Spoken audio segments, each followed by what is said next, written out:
Justin, tell us about the strange town of Luther Strode. The Strange Town of Luther Strode is about a geeky teenage boy who orders one of those old-timey Charles Atlas exercise courses that actually gives him superpowers, and then his life takes an extremely bad turn. And it's a 6-issue mini-arc right now, and you have plans for the future for him? Yeah, this actually tells a self-contained story, so you can read all this, and hopefully, if I've done my job, you will get a satisfying chunk of narrative, and you won't need to read anything else. But we are also doing Legend of Luther Strode, which will be out this fall, and we hope to do Legacy of Luther Strode, which will be out the following fall. So we're hoping for a total 18-issue run, but that's going to be dependent on sales and, you know, all that other business and stuff. And then you'll just put him to rest, or? Yeah, that's pretty much all the story I have for it. So I'm a big fan of having a defined endpoint in mind for your narrative, even if it's 50 or 60 issues or 100 issues, like 100 bullets, but beginning, middle, end, get out. You know, don't milk it till, you know, cows come home. So you got Trad, he's doing the art for it. Is he doing the art for all 3 of them? Yep. There's no book without Trad. So if Trad ever decides to bail on us, that will be the end of Luther Strode. So how far ahead of the writing do you get before you start sending them the work? I will, with the next one, I will have finished the first issue before I send it to him. I have the plot worked out now. I've been working on Legacy since February. I would like to be done with the plot already, but a combination of anxiety from this book doing well and just life crap going on has got me not finished with it yet. It's finished, but it's not finished.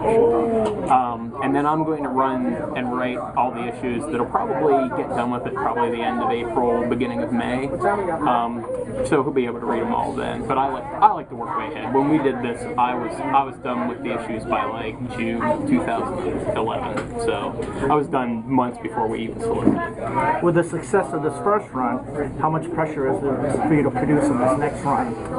Internally, quite a lot. I don't know that there's any external pressure. You know, Image is not that kind of place. But yeah, it's you know, I talk about writerly insecurity, which is a common trait amongst writers in my experience, and I'm kind of the same way. Is like, if the book had just kind of been neither here nor there, like, I wouldn't feel as much pressure, but people really like the book, so I feel an obligation to give them a really good story that's, you know, gonna do it, and that's always my goal. But now I feel like if I fuck it up, I'm losing something, whereas if I just messed up before, it was just me. It would have just been a personal failure. But now I have fans that I care about, so there's pressure. I'm trying to not let it influence the way I write the book, though, which it's difficult because it's hard not to second guess yourself and stuff. Especially, I don't work with an editor or anything, so it's me and Trad and Felipe working on it, and basically my opinion, you know, kind of on it. So I'm kind of have to trust my instincts to get anything done. So did you have a direction you wanted to go with Luther Strode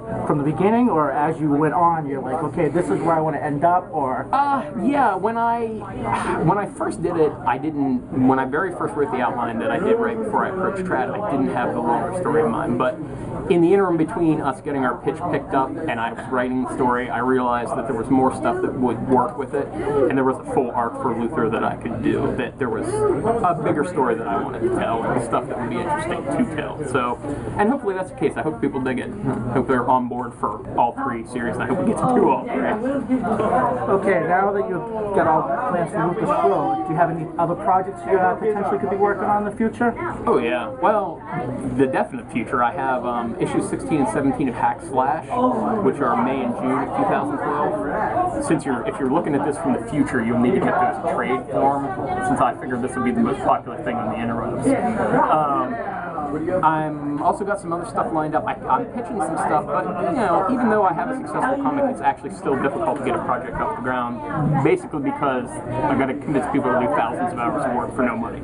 Yeah. Which, you know, it's tricky to do once.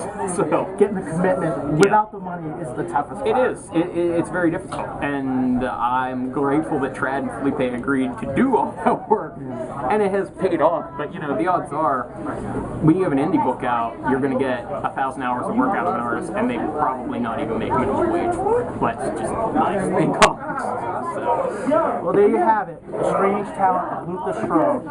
Come and buy it at your local comic shop. Where else can you Buy get my book. Anywhere awesome comics are. As a matter of fact, having Luther Strode is the definition of an awesome comic shop. So if your comic shop doesn't have it down, I'm not saying burn it to the ground. I'm not saying burn it to the ground. But you might not want to go there anymore. If you want to be the cool kid, then buy the Luther Strode one. Yes. Our trade will be out on April 11th, I believe. We'll have some new pinups and stuff in there, and it's a very cool looking trade. We are available digitally if you're one of those fancy iPad people.